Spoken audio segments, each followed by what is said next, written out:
My dear student, hydration में ना पहले हम इसकी डेफिनेशन पढ़ेंगे, फिर हम इसके एक्सप्लेनेशन की तरफ जाएंगे। तो definition, the process in which water molecules surround and interact with solute ions और molecule, that is called hydration. पहली बात, हाइड्रेशन इज अ प्रोसेस। अगर किसी भी टर्म के एंड पे एशन आए तो वो प्रोसेस होता है, जैसे सब्लिमेशन, जैसे फिल्ट्रेशन, जैसे क्रिस्टलाइजेशन, इनके एंड पे एशन आ रहा है। तो जिस अगर किसी भी टर्म के एंड पे एशन आएगा तो वो प्रोसेस है। तो हाइड्रेशन इज अ प्रोसेस। और दूसरे इसमें ना हाइड्रो वाटर, यानी इस प्रोसेस में water will act as solvent. अब ये वाटर क्या करता है? वाटर दो काम, यानी हाइड्रेशन में दो काम हो रहे हैं। पहला काम, water molecule surround the solute ion और मॉलिक्यूल, और दूसरा काम, water molecule interact with solute ion और मॉलिक्यूल। तो अगर मैं सारी बातों को समराइज करूं तो हाइड्रेशन वो प्रोसेस है जिसमें दो काम होते हैं। वाटर मॉलिक्यूल सोल्यूट पार्टिकल को सराउंड करता है, पहला काम। वाटर मॉलिक्यूल सोल्यूट पार्टिकल में भी आयंस और मॉलिक्यूल, उनको सराउंड करता है और उनके साथ इंटरेक्शन क्रिएट करता है। That process called the hydration. Student, एक और भी टर्म है और वो है सॉल्वेशन।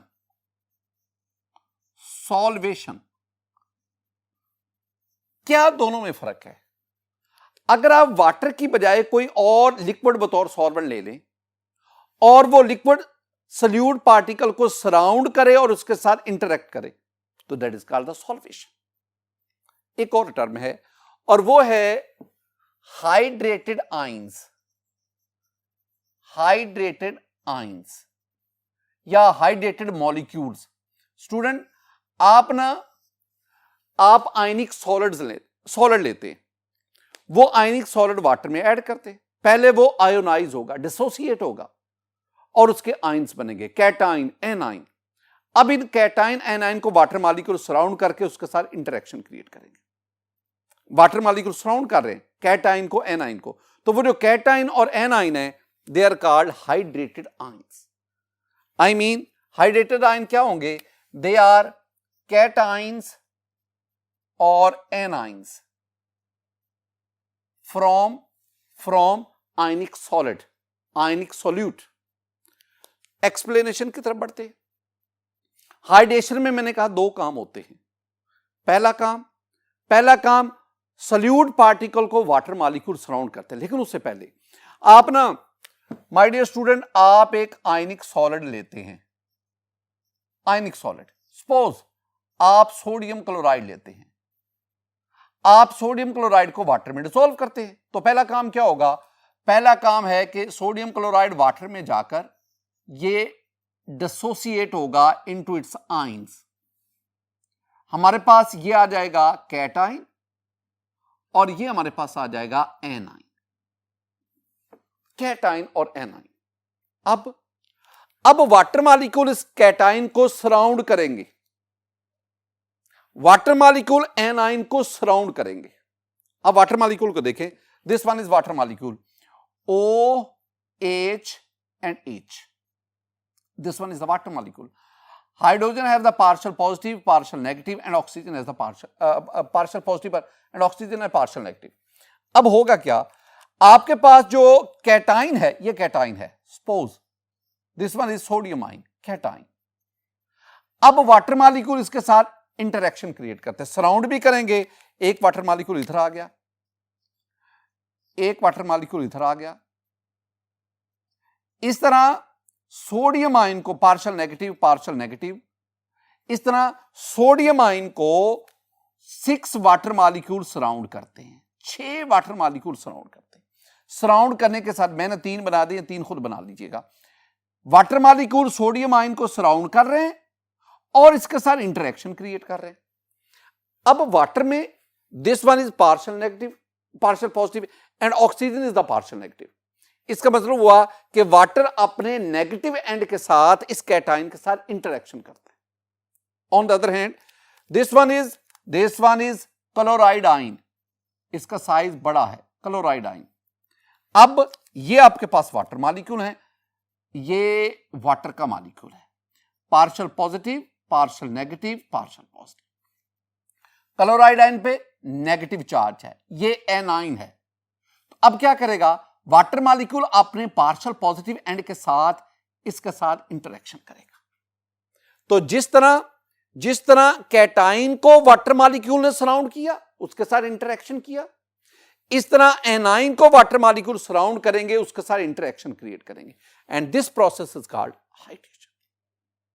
जरा इसको जरा देखिएगा माय डियर स्टूडेंट, मेरे पास ना ये बीकर है, इसमें वाटर है। अब water will act as solvent, hydration है ना, तो water will act as solvent. अब मैं इसमें कोई आयनिक सॉल्यूट ऐड करता हूं, आयनिक सॉलिड। सपोज आप इसमें सोडियम क्लोराइड ऐड करें, तो पहला काम क्या होगा, पहला काम होगा कि sodium chloride will dissociate into sodium ion and chloride ion, and we will have cation and anions. अब ये देखें, हर सोडियम आयन को 6 वाटर मॉलिक्यूल सराउंड कर रहे हैं, और फिर वाटर मॉलिक्यूल ऑक्सीजन की मदद से सोडियम आयन के साथ इंटरेक्शन क्रिएट कर रहे हैं। इसी तरह हर क्लोराइड आयन को 6 वाटर मॉलिक्यूल सराउंड कर रहे हैं, और वाटर अपना पार्शियल पॉजिटिव एंड की मदद से क्लोराइड आयन के साथ अट्रैक्शन क्रिएट कर रहे हैं। हम इस अट्रैक्शन को एक मखसूस नाम देते हैं, हम इस अट्रैक्शन को कहते हैं आयन डाइपोल अट्रैक्शन। ये जो दो काम हुए ना, कि वाटर मॉलिक्यूल का सॉल्यूट आयन को सराउंड करना, और इन दूसरी बात इनके साथ इंटरेक्शन क्रिएट करना, this process is called hydration. And in this case sodium ion and chloride ion, they are called hydrated ions, hydrated ion. और अगर वाटर की बजाय कोई और सॉल्वेंट होता, तो then these ions are called solvated ion. My dear student, हम आगे एक और फैक्टर की तरफ बढ़ते हैं, बड़ा अहम बात। मैंने कहा कि सोडियम आयन को 6 वाटर मॉलिक्यूल सराउंड करते हैं, क्या हर कैटाइन को 6 वाटर मॉलिक्यूल सराउंड करेंगे? और एक और चीज, ये ऑक्सीजन और सोडियम आयन के साथ ये इंटरेक्शन है, जिसे मैंने आयन डाइपोल फोर्स कहा, जिसे मैंने आयन डाइपोल अट्रैक्शन कहा। क्या हर कैटाइन और एनाइन की सूरत में ये ion dipole attraction same magnitude की होगी? आंसर है no.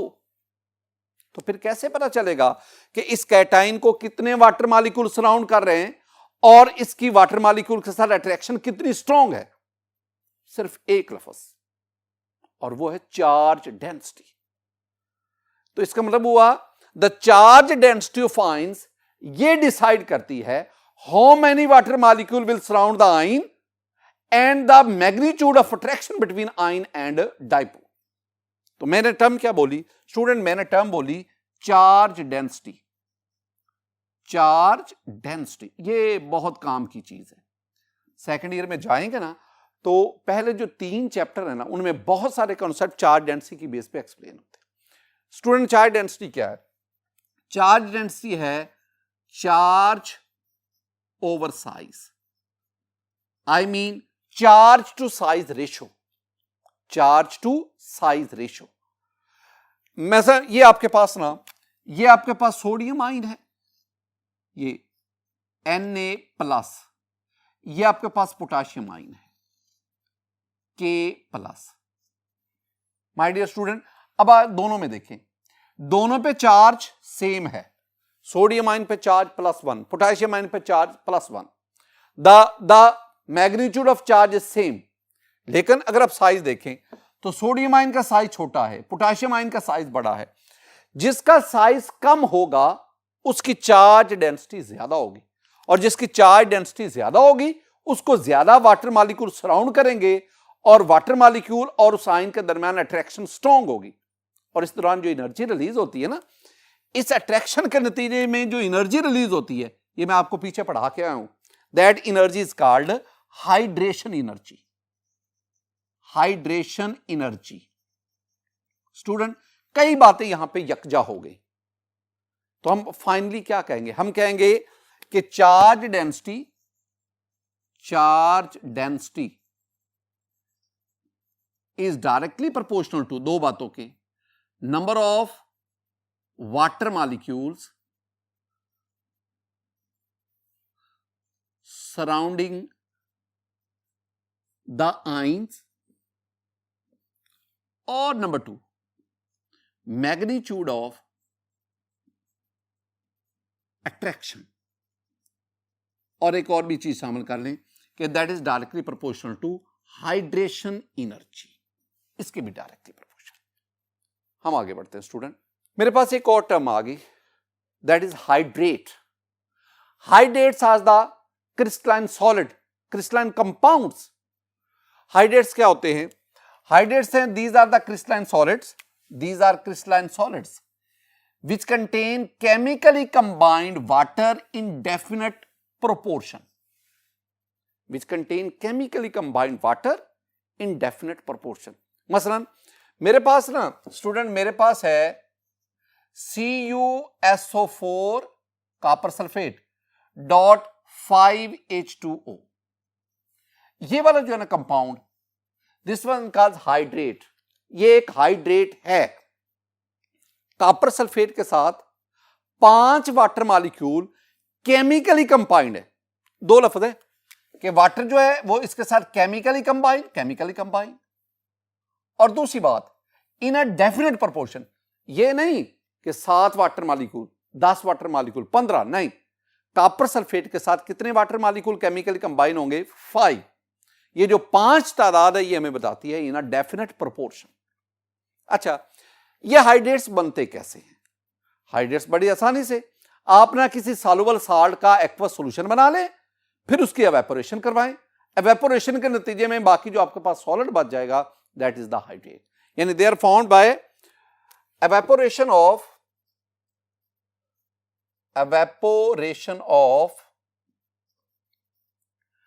aqueous solution of soluble salt। अच्छा, ये नहीं कि ये सिर्फ सॉल्ट से ही हाइड्रेट्स बनते, hydrates can also be prepared from basis, from acids and from elements. इनसे भी आप हाइड्रेट्स को प्रिपेयर कर सकते हैं। मैंने भी आपको एक एग्जांपल दी स्टूडेंट, मैंने एग्जांपल आपको दी कि CuSO4 डॉट 5H2O। अब एक चीज आ गई, ये जो 5 वाटर मॉलिक्यूल हैं ये कॉपर सल्फेट में से किसके साथ केमिकली अटैच है? क्या कॉपर के साथ, क्या सल्फेट के साथ? तो देखें, 2 चीजें आपके पास आ गई, एक आपके पास आ गया कॉपर आयन, एक आपके पास आ गया सल्फेट आयन। कॉपर सल्फेट में 2 तरह के आयन्स हैं। अब इन 5 वाटर मॉलिक्यूल में से कॉपर आयन के साथ कितने अटैच है, सल्फेट आयन के साथ कितने अटैच है? तो वेरी सिंपल, आप इन दोनों की चार्ज डेंसिटी देख लो। माय डियर स्टूडेंट, दोनों पे चार्ज सेम है, 2+, 2-, ये पॉजिटिव और नेगेटिव चार्ज, वैल्यू सेम है, मैग्नीट्यूड सेम है। तो फिर फैसला किसने किया? साइज ने। कॉपर आयन का साइज छोटा है और sulphate ion it has tetrahedral, it's battery tetrahedral, ये बड़े साइज का है। तो इसका मतलब है जिसका साइज बड़ा होगा उसकी चार्ज डेंसिटी कम होगी, और जिसकी चार्ज डेंसिटी कम होगी उसके साथ कम वाटर मॉलिक्यूल अटैच होंगे। तो मैंने क्या कहा? मैंने कहा कॉपर आयन के साथ 5 में से 4 वाटर मॉलिक्यूल अटैच है और सल्फेट आयन के साथ सिर्फ 1 वाटर मॉलिक्यूल अटैच है। तो इस तरह ये मेरे पास जो कंपाउंड बनाना, इस कंपाउंड को केमिस्ट्री की जुबान में हम कहते हैं हाइड्रेट, जिसमें वाटर ऑफ क्रिस्टलाइजेशन, जिसमें वाटर मॉलिक्यूल केमिकली कंबाइन है इन डेफिनेट प्रोपोर्शन। आगे हम बढ़ते हैं, मेरे पास एक और टर्म आ गई student, water of crystallization. Water of crystallization, किसी हाइड्रेट में ये जो वाटर मॉलिक्यूल हैं they are called water of crystallization, they are called water of hydration, they are called water of hydrates, जो मर्जी टर्म यार। देखो डेफिनेशन क्या है, डेफिनेशन मेरे पास आ गई कि water of crystallization, these are water molecules which combine with substances as they are crystallized from their aqueous solution. ऊपर मैंने आपको कहा ना कि हाइड्रेट्स कैसे बनते हैं, जब आप उनके एक्वस सॉल्यूशन को एवेपोरेट करते हैं, जब आप उनके एक्वस सॉल्यूशन की क्रिस्टलाइजेशन क्रिस्टल फॉर्म में लाते हैं, तो जब वो क्रिस्टल फॉर्म में आते हैं तो उनके साथ वाटर मॉलिक्यूल केमिकली कंबाइन होते हैं। वो जो वाटर मॉलिक्यूल है, they are called the water of crystallization, they are called the water of hydration. मैं कुछ एग्जांपल आपके साथ शेयर करता हूं। माय डियर स्टूडेंट, मेरे पास ये बोरेक्स है, बोरेक्स। इसमें इसका फॉर्मूला देखेंगे Na2B4O7.10H2O, यानी borax has 10 water of crystallization. You have the oxalic acid COOH taken twice dot 2H2O. Oxalic acid has 2 water of crystallization. You have the gypsum CaSO4 dot 2H2O.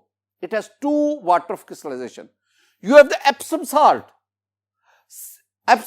MgSO4 dot 7H2O.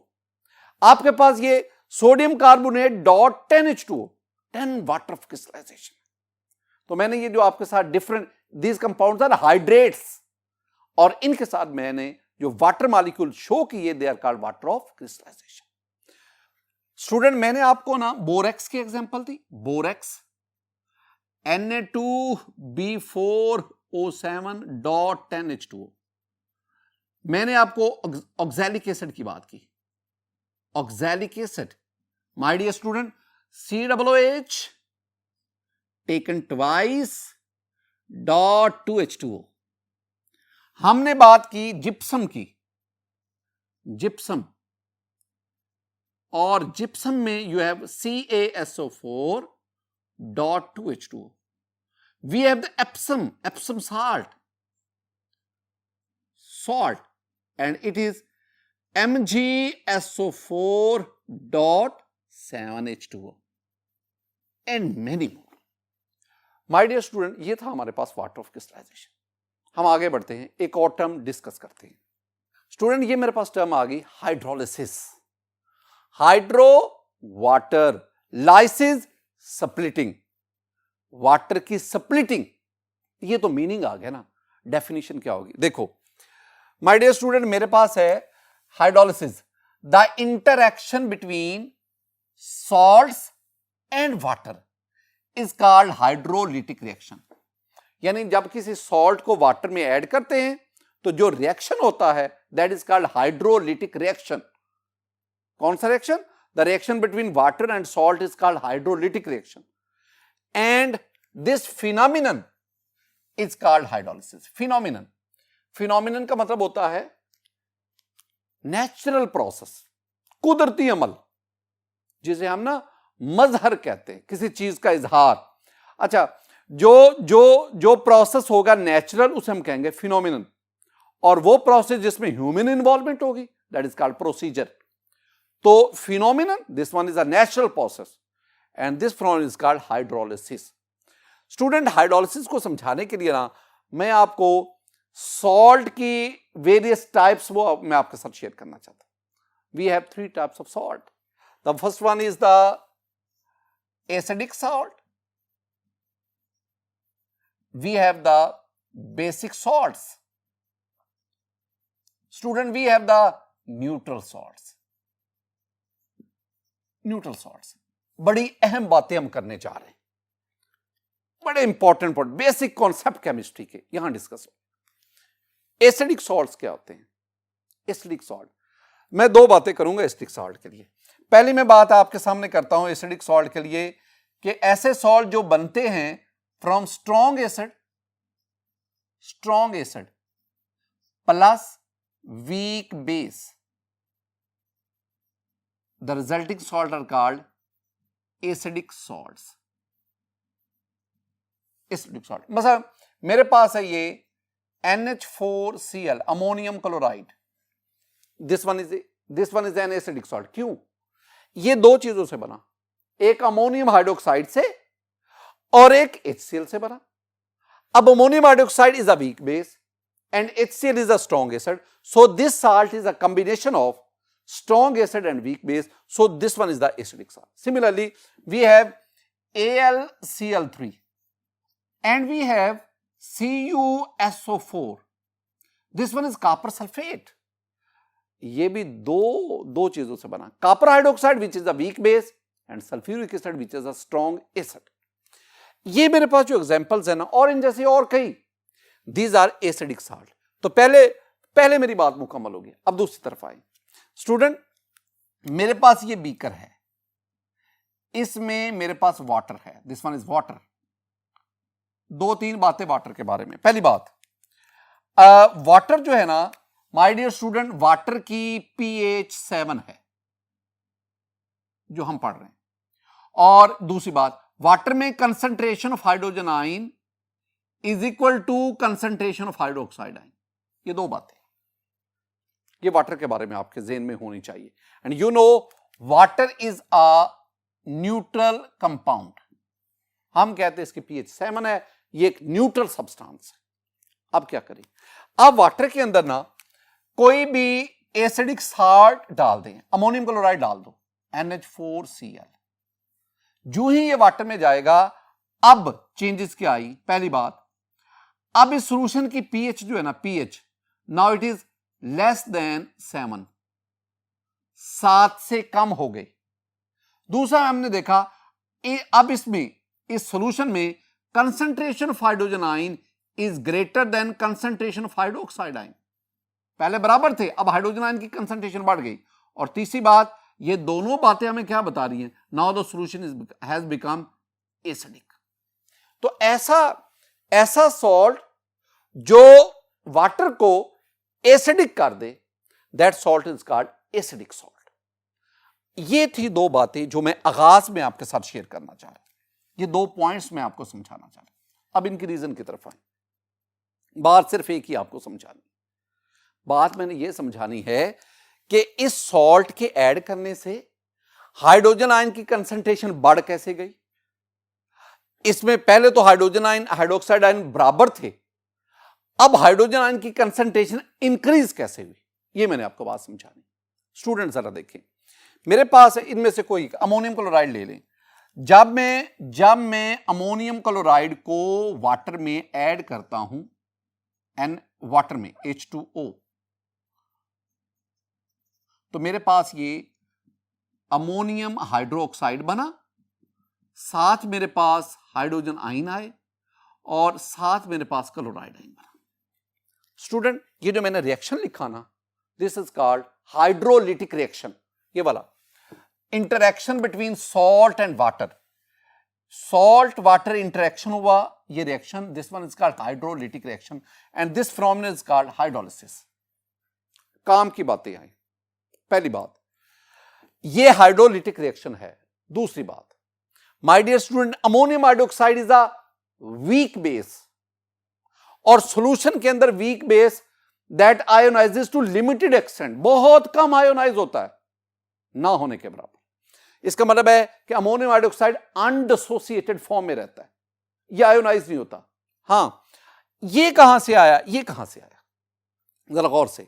My dear student, हुआ भला क्या हुआ, ये कि ये जो ammonium chloride है water में जाकर ये आयोनाइज हुआ, ये बनाएगा अमोनियम आयन और साथ बनाता है क्लोराइड आयन। इसका मतलब 2 किस्म के आयन बन गए, ammonium ion and chloride, due to the dissociation of ammonium chloride. अब ये जो दोनों आयन है, this one is cation, this one is anion.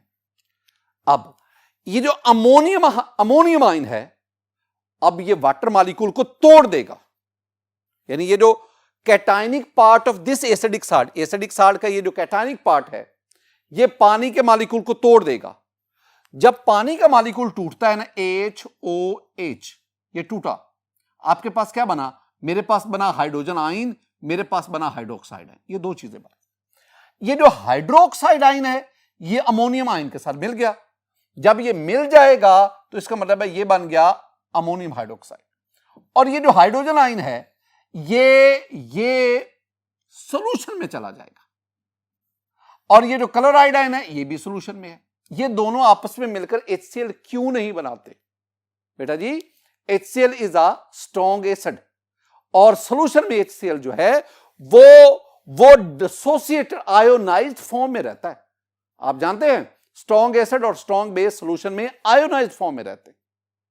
इसका मतलब क्या हुआ? इसका मतलब हुआ कि वो सॉल्यूशन जिसमें हाइड्रोजन आयन और हाइड्रोक्साइड आयन की तादाद बराबर थी, जो न्यूट्रल था, वाटर न्यूट्रल था, अमोनियम आयन इसने पानी को तोड़ा। यानी आपके पास जो चीज बनी ना वो भी जरा देख लें, NH4 प्लस प्लस HOH। अब ये यहां से अब ये अमोनियम हाइड्रोक्साइड बन गया और साथ H पॉजिटिव बना। ये इसका मतलब है आपके पास सॉल्यूशन में ये H पॉजिटिव, आपके पास सॉल्यूशन में तीन चीजें आ गई, अमोनियम हाइड्रोक्साइड, H पॉजिटिव और Cl नेगेटिव। एक टर्म इंट्रोड्यूस करवाने जा रहा हूं माय डियर स्टूडेंट। अगर आप गौर से देखेंगे ना इस सारे केस में, अमोनियम क्लोराइड की आयोनाइजेशन से ये दो आयन बने, cation A9. Further cation water को तोड़ता है, एक टर्म मैं बोल रहा हूं। इन this case ammonium ion undergoes hydrolysis. Ammonium ion की हाइड्रोलिसिस होती है और उस हाइड्रोलिसिस, यानी आपने ये याद रखना है कि NH4 positive undergoes hydrolysis. No hydrolysis for chloride ion की हाइड्रोलिसिस नहीं होगी। यहां से यहां तक जो बात याद रखने वाली ना कंसेप्चुअली, वो ये है कि when acidic salts are dissolve in water, the cation undergoes hydrolysis. तो कैटाइन की हाइड्रोलिसिस होती है। As a result hydrogen ion increases in the solution and the solution become acidic. बिल्कुल इसी तरह अगर आप ना कॉपर सल्फेट की बात कर लो, CuSO4 वाटर में ऐड करो, it will form copper ion and sulphate ion. Sulphate ion अब कौन सा है जिसकी हाइड्रोलिसिस होगी? कॉपर आयन की। ये कैटाइन है, ये वाटर मॉलिक्यूल उसके साथ रिएक्शन करेगा, दो वाटर मॉलिक्यूल, दो हाइड्रोजन आयन, दो हाइड्रोक्साइड आयन, हाइड्रोक्साइड आयन इसके साथ मिलेंगे and you will have copper hydroxide, और दो हाइड्रोजन आयन सॉल्यूशन में चले गए। इसका मतलब क्या हुआ कि सॉल्यूशन में आपके पास क्या क्या आएगा? सॉल्यूशन में होगा कॉपर हाइड्रोक्साइड, सॉल्यूशन में आ जाएंगे हाइड्रोजन आयन, सॉल्यूशन में आ जाएगा सल्फेट आयन। इसका मतलब है कॉपर आयन अंडरगोज हाइड्रोलिसिस, जबकि सल्फेट आयन की हाइड्रोलिसिस नहीं होती। सिमिलरली जब आप AlCl3 एल्यूमिनियम क्लोराइड, ये साल्ट है, एसिडिक साल्ट है, वाटर में डिसॉल्व करो, एल्यूमिनियम आयन बनेगा, क्लोराइड आयन बनेगा। Aluminium ion is cation. अब ये जो एल्यूमिनियम आयन है ये फर्दर हाइड्रोलिसिस इसकी होगी, अंडरगोज हाइड्रोलिसिस, और उसके नतीजे में आपके पास एल्यूमिनियम हाइड्रोक्साइड और सॉल्यूशन में हाइड्रोजन आयन बढ़ते जाए और यूं वो सॉल्यूशन जो है वो एसिडिक होता जाएगा। ये जो सारी बातें हमने की हैं ना, these are about the acidic salts. अब हम आगे बढ़ते हैं और हमारे पास है बेसिक साल्ट और फिर हम न्यूट्रल साल्ट की तरफ आते हैं।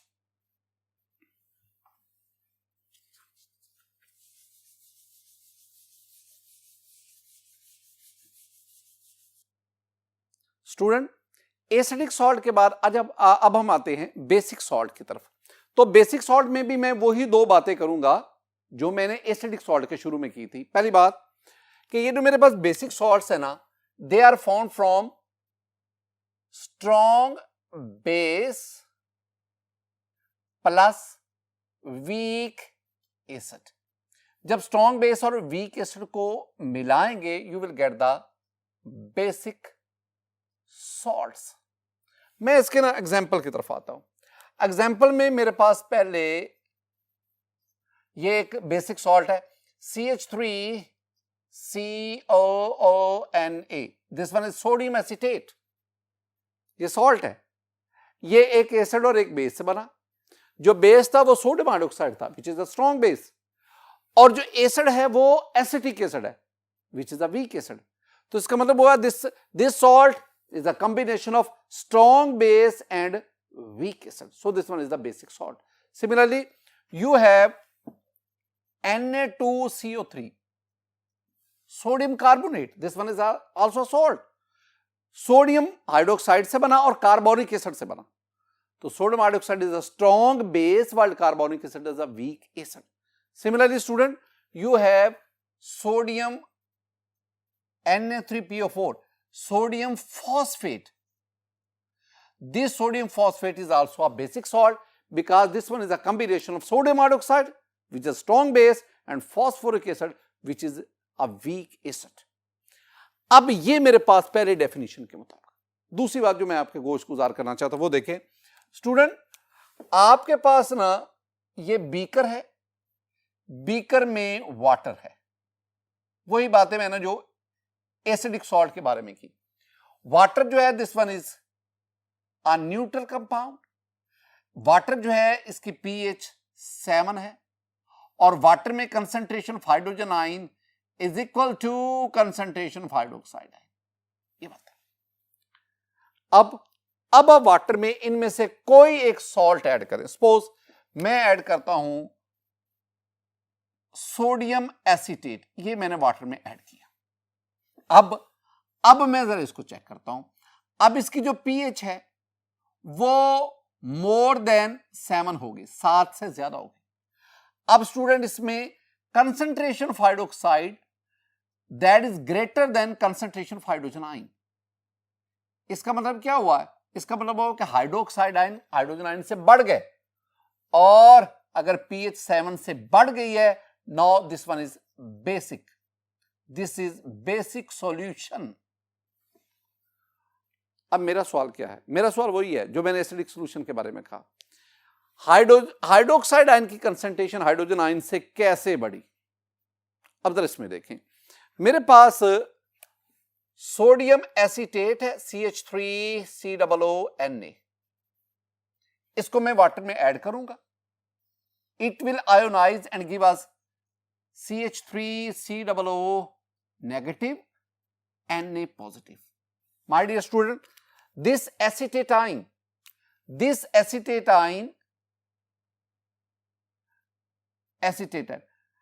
it is a conjugate base of acetic acid।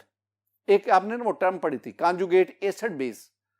this one is CH3COOH acetic acid, एक हाइड्रोजन आयन लूज करेगा and we got acetate ion. Acetate and hydrogen gain करेगा और एसिटिक एसिड बनेगा। ऐसी दो स्पीशीज जिसमें हाइड्रोजन का एक्सचेंज हो, they constitute the conjugate acid base pair. इसका मतलब हुआ कि this one is acid and this one is conjugate base, या यूं कह लो this one is base and its is conjugate. अब हमने क्या पढ़ा था कॉन्जुगेट एसिड बेस कॉन्सेप्ट में? हमने पढ़ा था अगर एसिड वीक होगा तो उसका कॉन्जुगेट बेस स्ट्रॉन्ग होगा। यानी दोनों पार्टनर में से अगर एक वीक है तो दूसरा, बल्कि यूं कहना ज्यादा मुनासिब होगा कि एसिड जितने गुना वीक होगा उसका कॉन्जुगेट बेस उतने गुना स्ट्रॉन्ग होगा। इसका मतलब क्या हुआ? इसका मतलब हुआ है कि acetic acid is a very weak acid, so it's conjugate base I mean acetate ion is a very strong ion. और यही स्ट्रॉन्ग आयन जो है ये आगे जाकर CH3COO नेगेटिव वाटर के साथ, और ये वाटर को तोड़ देगा। जब वाटर को तोड़ेगा हाइड्रोजन आयन इसके पास आ गया CH3COOH। जब हाइड्रोजन आयन इसको मिलेगा ये एसिटिक एसिड बन जाएगा और सॉल्यूशन में हाइड्रोक्साइड आयन चला जाएगा। इसका मतलब हुआ कि जब आप एसिटिक एसिड को वाटर में डिसॉल्व करते हैं तो सॉल्यूशन में तीन चीजें और ऐड हो गई। एक आपके पास आ गया सोडियम आयन, एक एसिटिक एसिड आ गया और एक hydroxide ion. My dear student, पहले हाइड्रोजन आयन और हाइड्रोक्साइड आयन की तादाद बराबर थी, लेकिन सोडियम एसीटेट ऐड करने के बाद अब इसमें हाइड्रोक्साइड आयन बढ़ गए, और हाइड्रोक्साइड आयन के बढ़ने की वजह से pH 7 से कम हो गई और सॉल्यूशन क्या बन गया? बेसिक। एक बात जो यहां भी बहुत इंपॉर्टेंट है स्टूडेंट, जब आपने सोडियम एसीटेट को वाटर में ऐड किया था तो आपके पास दो आयन्स आए थे, एक था एन आयन, एक था कैटाइन। फर्दर जो हाइड्रोलिसिस हुई ना वो एन आयन की हुई, कैटाइन की नहीं हुई। Sodium does not undergo hydrolysis. तो हाइड्रोलिसिस किसकी होती है? हाइड्रोलिसिस एसीटेट आयन की होती है। यानी मैं लिखूंगा कि CH3COO negative, it undergoes hydrolysis, इसकी हाइड्रोलिसिस होती है। एसिडिक सॉल्ट की सूरत में हमने क्या कहा था, उसमें हम कहा था कैटाइन की हाइड्रोलिसिस होती है। बेसिक सॉल्ट में हम क्या कह रहे हैं, एनाइन की हाइड्रोलिसिस होती है, और उस हाइड्रोलिसिस के नतीजे में सॉल्यूशन में हाइड्रोक्साइड आयन की कंसंट्रेशन बढ़ जाती है। Acetic acid is a weak acid, solution में ये आयोनाइज नहीं होता, बहुत कम होता है, ना होने के बराबर। Sodium hydroxide is a strong base, और जो स्ट्रॉन्ग स्पीशीज है वो एक्वस सॉल्यूशन में आयोनाइज फॉर्म में रहती है। बिल्कुल, अगर आपको ये बात समझ आई है ना, अगर आप इतनी बात को पिक कर पाए स्टूडेंट, तो आप मेरी बात को इसको देखें। मेरे पास है Na2CO3, जब आप इसको वाटर में ऐड करेंगे it will give us sodium ion plus carbonate ion, ये कार्बोनेट आयन। अब sodium ion is a cation, carbonate ion is A9. मैंने कहा कि बेसिक साल्ट की सूरत में जो एनाइन है, दिस एनाइन अंडरगोज हाइड्रोलिसिस, और कार्बोनेट आयन ये वाटर मॉलिक्यूल उसको तोड़ेगा, उसकी लाइसिस होगी, और हाइड्रोजन आयन अपने साथ में लाता जाएगा, हाइड्रोक्साइड आयन सॉल्यूशन को देता जाएगा, और यूं सॉल्यूशन में हाइड्रोक्साइड आयन की कंसंट्रेशन बढ़ने से बेसिक इन नेचर होता है। स्टूडेंट, हमारे पास आ गए न्यूट्रल साल्ट्स। नाम से जाहिर है, देखो न्यूट्रल साल्ट क्या है, आपके पास बीकर में वाटर, बार बार एक ही बात रिपीट करते जा रहा हूं, वाटर की pH 7, वाटर में concentration of hydroxide ion that is equal to concentration of hydrogen ion. What is the neutral solution? अब वाटर में कोई न्यूट्रल साल्ट ऐड करें, न्यूट्रल साल्ट, बहुत सारे न्यूट्रल साल्ट है, NaCl is the neutral salt, KCl is the neutral salt, Na2SO4 is the neutral salt, NaCl add करो, sodium chloride add करो। जब आप ऐड करेंगे ना, this one is aqueous solution of NaCl। अब आप इस सॉल्यूशन की pH चेंज करो। स्टूडेंट, सॉल्यूशन की pH कितनी रही? 7। हाइड्रोजन आयन हाइड्रोक्साइड आयन की कंसंट्रेशन में क्या चेंज आई? कोई, पहले भी बराबर थे, इस सॉल्ट को ऐड करने के बाद भी बराबर रहे। वाटर पहले भी न्यूट्रल था, इस सॉल्ट को ऐड करने के बाद भी न्यूट्रल रहा। ऐसा सॉल्ट कहलाएगा न्यूट्रल सॉल्ट। न्यूट्रल सॉल्ट आगे हम दो किस्म के पढ़ते हैं। पहली कैटेगरी, ऐसे salt which has form from strong acids and strong bases. मसलन आपके पास है ये स्टूडेंट, आपके पास है NaCl, आप इसे क्यों न्यूट्रल सॉल्ट कह रहे हैं? यानी स्ट्रॉन्ग एसिड स्ट्रॉन्ग बेस से बना। कौन सा स्ट्रॉन्ग बेस है इसमें? NaOH। कौन सा स्ट्रॉन्ग एसिड इसको बनाने के लिए? HCl। इसका मतलब है NaCl is the combination of sodium hydroxide, HCl. Sodium hydroxide is a strong base, HCl is a strong acid. So this one is a combination of strong acid and strong base. On adding in water, the pH of water remains 7. There is no change in the concentration of hydrogen and so this is called neutral salt. Student, बिल्कुल इसी तरह आपके पास है KCl, आपके पास है Na2SO4, sodium sulfate. It is formed from sodium hydroxide, very strong base, and sulfuric acid, very strong acid.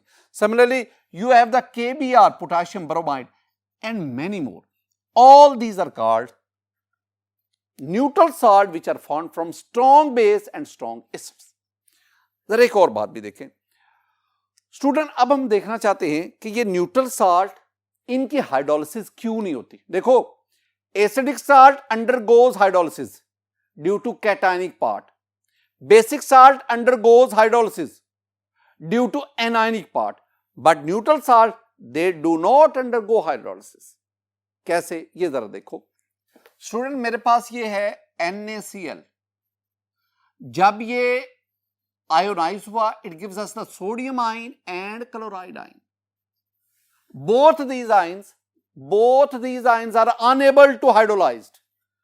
दोनों इन ions के hydrolysis नहीं होती। हाइड्रोलिसिस ना होने की वजह से ये हाइड्रोजन आयन और हाइड्रोक्साइड आयन की कंसंट्रेशन को डिस्टर्ब नहीं करते।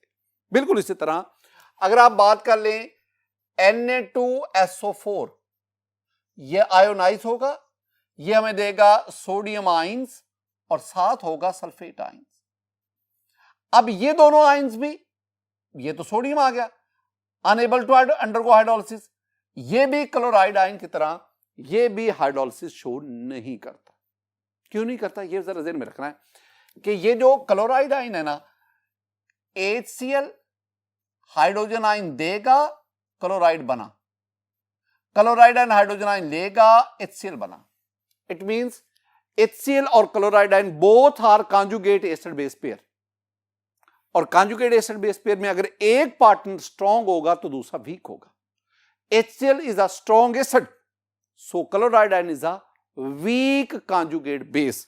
Chloride ion is weak conjugate base. That is why it is unable to undergo hydrolysis. ये पानी को तोड़ नहीं सकता। सिमिलरली यही बात आप सल्फेट आयन के बारे में भी कह सकते हैं। स्टूडेंट, न्यूट्रल सॉल्ट्स में दूसरे हमारे पास ऐसे neutral salt which are formed from weak acids and weak bases. जैसे आपके पास, मैं एक एग्जांपल लाता हूं, you have ammonium acetate CH3COO ammonium acetate, ये एक न्यूट्रल साल्ट है जो वीक एसिड और वीक बेस। वीक एसिड इसमें कौन सा, एसिटिक एसिड। वीक बेस कौन सा है, अमोनियम हाइड्रोक्साइड।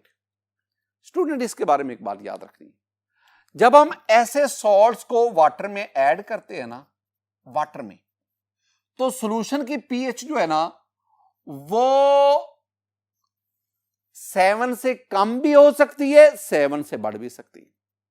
वो कैसे, जब ये सॉल्ट वाटर में जाएंगे ना, तो साफ ज़ाहिर है एसिटिक एसिड वाटर में जाकर, एसीटेट आयन वाटर में जाकर एसिटिक एसिड बनाएगा, अमोनियम आयन वाटर में जाकर अमोनियम हाइड्रोक्साइड बनाएगा। ये एसिड इससे बना, ये बेस इससे बना। अब आप इसकी pKa वैल्यू चेक करो, इसकी pKb वैल्यू चेक करो। pKa pKb वैल्यू ये हमें एसिडिक और बेसिक स्ट्रेंथ के बारे में बताती है। इससे आप देख सकते हैं अगर pKb वैल्यू कम है, pKa वैल्यू ज्यादा है, तो इसका मतलब है this solution will be basic. तो मतलब क्या हुआ कि ऐसे न्यूट्रल सॉल्ट जो वीक एसिड वीक बेस से बनते हैं, उनका जो सॉल्यूशन होगा that may not be neutral and it depends upon the pKa and pKb value of acid at base which are formed in the solution. My dear student, आज के इस lecture में हमने हाइड्रेशन, हाइड्रेट्स, वाटर क्रिस्टलाइजेशन और last पे हमने hydrolysis को पढ़ा। मेरी दुआ है कि अल्लाह ताला आप पर अपना फजल फरमाए, अल्लाह ताला आप पर अपना कलम फरमाए, अल्लाह ताला आपके इल्म में इजाफा फरमाए। अस्सलामु अलैकुम व रहमतुल्लाह।